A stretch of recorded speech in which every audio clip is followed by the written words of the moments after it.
O plano diretor também aumentou o potencial máximo. Então, até o plano diretor 2007, o máximo era 3,5, que ali é Cidade Alta, por exemplo. Agora é 5.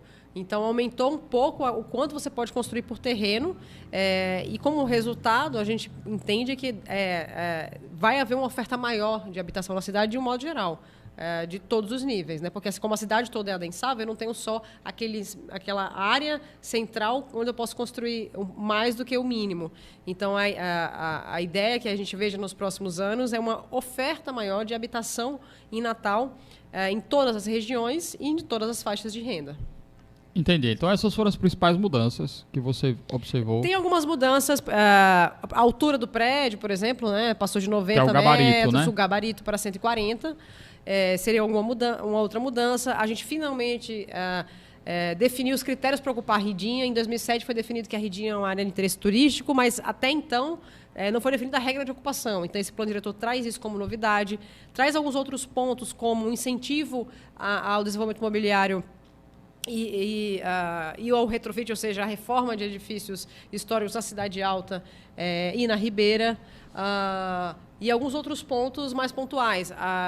Esclarecendo mais uma vez, né, a vista do Morro do Careca está preservada, não posso construir mais de 2 pavimentos da Roberto Freire para baixo. Uma outra novidade, aquelas quadras que estão à esquerda do Roberto Freire, que eram áreas não edificantes, não era possível construir para quê? Para manter a paisagem do Morro do Careca. Essa paisagem está preservada, mas foi flexibilizado esse uso para que eu tenha algum uso ali. Então, a partir do nível da calçada para baixo, eu posso ter construções, eu posso ter usos de lazer, enfim. O que deve gerar ali naquela região de Ponta Negra uma maior urbanidade, né? Uma maior vivacidade com aqueles terrenos que, em boa parte, hoje são terrenos vazios, com uso e ocupação. Entendi. Para o empreendedor que está querendo, por exemplo, construir ali em Ponta Negra, né, na nossa área turística, ali na Via Costeira, qual o tipo de empreendimento que você mais indicaria para esse pessoal, para esse tipo de ambiente? Uma boa pergunta, né? Ponta Negra, Capim Macio, até então eram áreas de adensamento básico. Então, agora, em algumas regiões, por exemplo, de Capim Macio, a gente chega a 5 vezes a área do terreno. Ou seja, é uma área que deve se desenvolver bastante nos próximos anos. Uma outra novidade, muito bem lembrada, é na Via Costeira. A Via Costeira é um projeto definido, quando se pensava que o urbanismo era feito restringindo usos, até então a Via Costeira você só poderia fazer usos voltados para o turismo. Que usos são voltados para o turismo?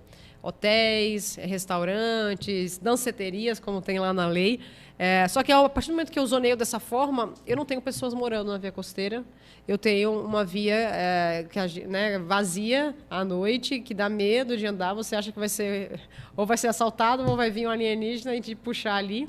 Então, o novo plano diretor permite o uso residencial na Via Costeira, desde que garanta um acesso à praia, que a gente tem quilômetros da Via Costeira sem acesso à praia, e que tenha um uso misto, que não seja só residencial, que além do residencial eu tenha algum uso não residencial dentre esses que eu citei. Então, na Via Costeira deve surgir, garantido, claro, né, o licenciamento ambiental e a preservação que aquela área requer, novos empreendimentos que levem pessoas a morar na Via Costeira. Ok.